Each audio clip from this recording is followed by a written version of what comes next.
Hi, this is Alan in Pink. Welcome to Championship Scoring and our series of training videos on how to set up and operate the Championship Scoring system for self-service administration of contests. This video, we're going to talk about adding and editing competitors to the system. Let's head into the system.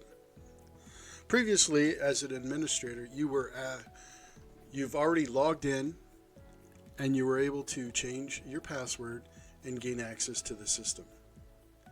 The admin summary here is kind of a summary of everything that you have set up in the system so far.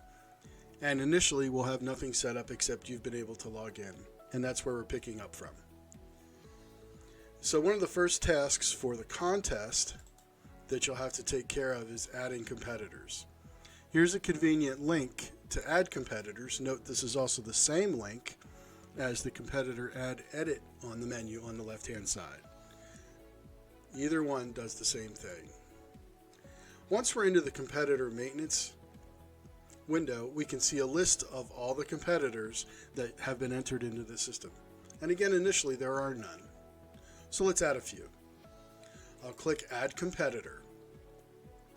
Now, one of the things we can do in the system is search for a user who has completed, for example, previously in a very similar contest.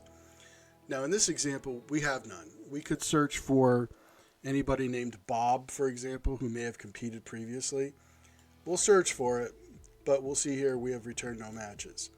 Now, if Bob would have competed last year and he's going to compete again this year, chances are we'll find them. So if we see Bob, we'll select his name here, and that will fully populate the information down below. In this case, what we're going to do is just type in Bob's name. Okay? So we'll type in Bob Smith. That's the competitor name. Now we know Bob is from Pleasant Hills, West Virginia. And Bob is our first person who sent in an application, so we'll put his draw number at 1. So draw numbers are essentially the order in which they were entered into the system, and we give you control over that as well. Later on, what we'll do is when we assign competitors to an actual competition round in the contest, their selling order, or the order in which they are presented to the judges, is also configurable by you, and that can be different from the draw number. So that's why we keep the draw number in here as well as in the round selling order. Now, a draw number is not required, but a lot of times, in competitions we'll use them. So here we'll set one. When I click Add to Event, we'll see that Bob Smith has been added to the event. And we actually stay on this form because this allows fast entry of a number of competitors. So let's enter another competitor. Let's enter Betty Riggleman. Now, Betty Riggleman, she is from Reading, Pennsylvania, and her draw number is 2. And I'll add her to the event. Now you note if we go back to the admin summary, we'll see both Bob Smith and Betty Riggleman are entered.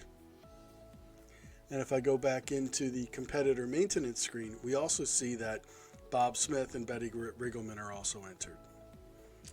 Now say I realize that I made a mistake entering one of these competitors, or I need to update some information on a competitor, I can click the Edit button. And it turns out Betty is not from Reading, Pennsylvania, but she's from Bozeman, Montana.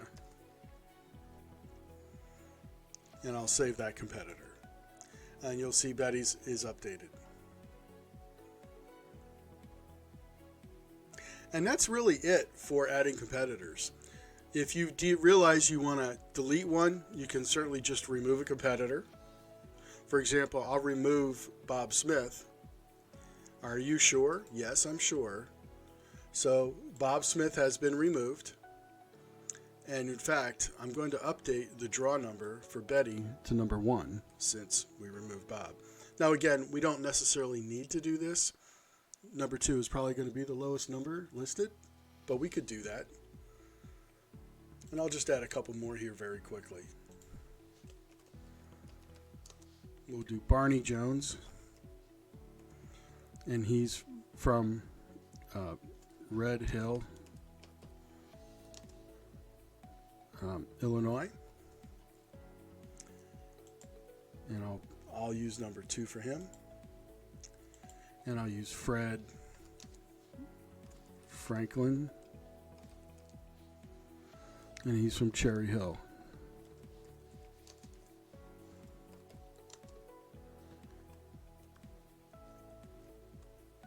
And I think I'll use him number 3. We'll go back and take a look, and we have 3 competitors in the system. When I go back to my admin summary page and I scroll down to that list of things that I need to do, we'll see under the contest that I actually have competitors. The status is green, so I should be good to go for competitors. And one more thing about the admin screen.